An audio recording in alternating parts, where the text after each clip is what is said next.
Hello everyone and welcome back to my channel. My name is Madeline and I create crafting content here on YouTube. In today's video, I have another Cricut tutorial for you. And today I'm going to be showing you how to create your own stencil using Cricut Design Space and the Cricut Maker. So what's fun about this is you can essentially make any design you want to.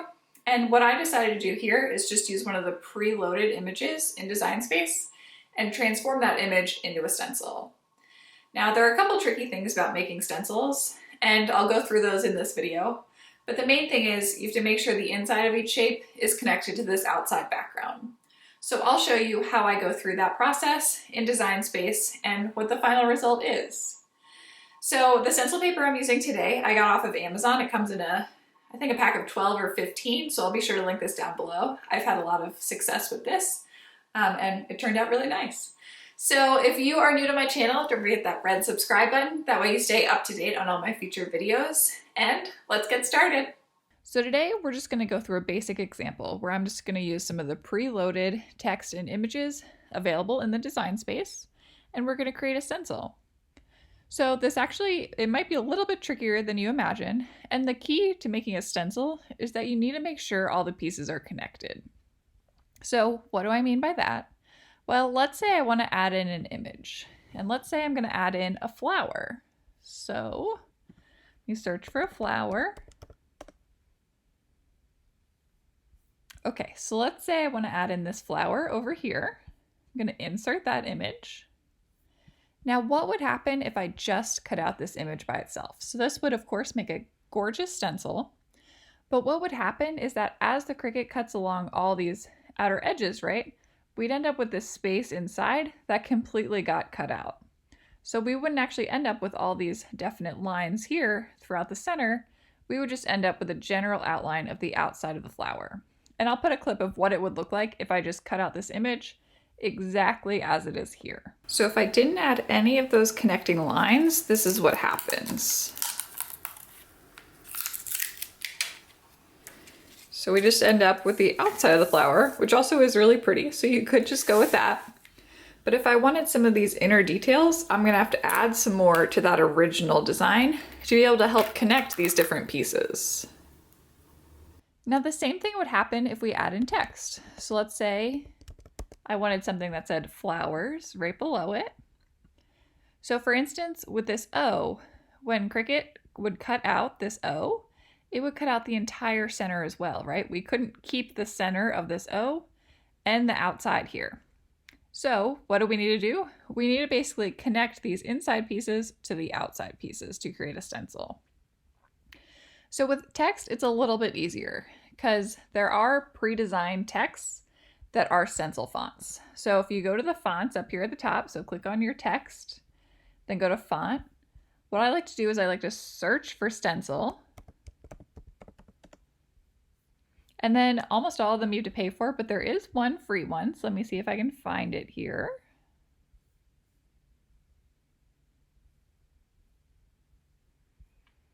Okay, so it's called the Signa Stencil. And you can see that once I added in that Signa Stencil, it connected the inside of the O to the outside of the O. It did the same thing over here with the inside of the E. It's now connected to the outside. Now, a lot of these other letters, they just kind of make them match. So because the O has the lines through it, now there's a little line through the F and different things like that. So text can be a little bit easier because it does create those lines for you to help you connect the inside of the shape to the outside of the shape. Now with actual images, like let's say this flower, what we need to do is we need to edit this image ourselves to connect the inside and the outside. So let's say first I'm working on the inside of each one of these flower petals. So what I want to do is I want to connect this white space that's inside the flower petal to the white space that's outside of this flower. So one way you can do this is you can add a shape. So let's say I'm going to make a little tiny rectangle. So I add in the square, unlock it, scale it down, and now let's see here. So if I put it, I'm going to try and connect this bottom petal down here. So I'm going to rotate this one a bit.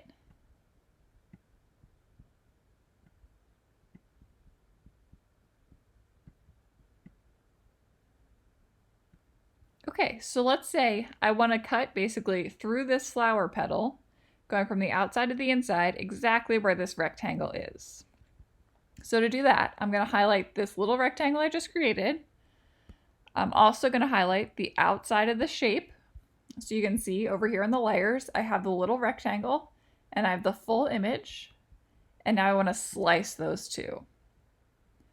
So when it slices those two, you can see I now have these three other shapes here. So I'm going to go through and I'm going to select each one and I'm going to delete it. So now you can see I've created this line that goes from the outside of the petal to the inside of the petal. Now, I could clean that up a little bit if I wanted to, but just for this example. Now the next thing I would do is I'm going to do that exact same thing for the next petal. So I'm going to add in another rectangle, scale it down,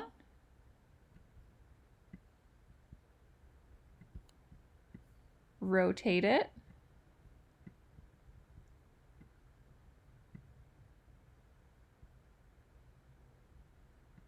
and now again, I'm going to highlight that little rectangle and the full flower shape.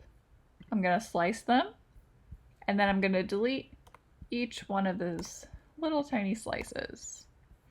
So now I'm going to continue doing this for each one of the flower petals. Okay, so that's what it looks like now that I connected the inside of each petal, so that white space inside each petal, to the outside of the shape. Now you can see as we go in a little bit further that again we're going to have the same issue with these layered rings inside. So this is similar to the O problem, right? Where this white layer inside isn't connected at all to the white layer that's now the background and the inside of the petals. So here again, there are a couple different options. So the first thing you could do is you could do a similar thing to the O, where you just do little cutout lines going from the inside to the outside. So that would be something like, let's make another rectangle.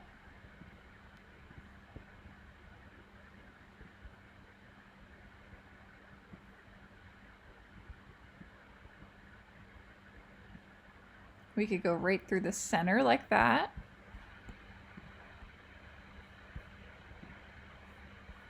And then delete the rectangle and the slice associated with it. So that would make the inside of the flower be connected to the outside, so that would work.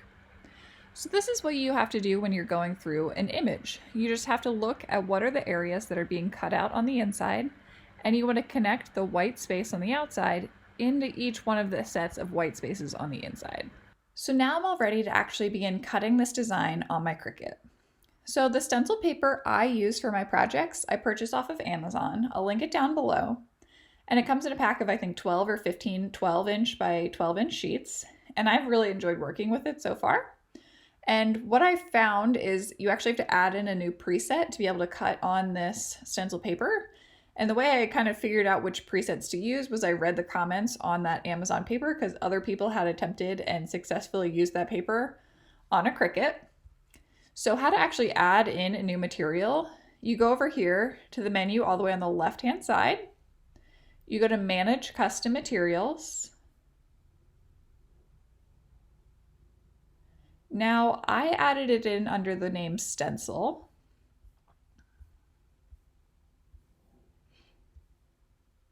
So the stencil sheet is the one I've added in here. I made it have a pressure of 220. It repeats 4 times. And I found that the deep point blade works better for me than the fine point blade. So if you're actually adding in a new material, what you want to do is you want to go all the way down to the bottom of your materials, click on Add a New Material. So for this example, I'm just going to call this New Material. Click Save. And now you can see it adds a new line in your list of materials. So again, if you want to change the name, you can do that here. When you select the pressure, you can just drag this, right? So I said 220. If you wanted to repeat, you can set the repeats. So I set mine to 4. And then I use the D point blade. And then you just want to, it always reverts back, back over to 220. And then I just click Save. So that's how you actually add in a new material. So now I can exit out of this menu. So now before I click on Make It, the next thing I want to do is I want to click on each one of my shapes and make sure they're set to cut. So just go to Cut, Basic for each one. Okay, so that looks great. Now I want to highlight both of these items and I want to click on attach. So that'll make sure when it cuts it out, it actually keeps them in this exact alignment right here where the flower's above and then it says flowers right below. Now I'm going to click on make it. And you can see when it shows up on my mat here, we have the flower with the word flowers right below it. So that's perfect. Now I'm going to click continue. And next up, we need to set our base material.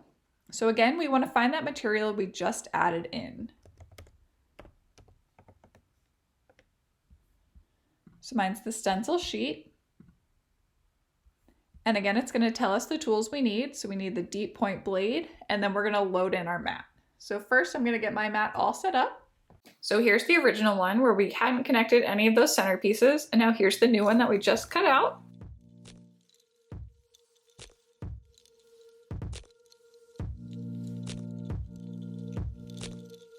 I'm just going to use a weeding tool to get in any of these pieces out that stuck a little bit. A lot of them just pop right out though.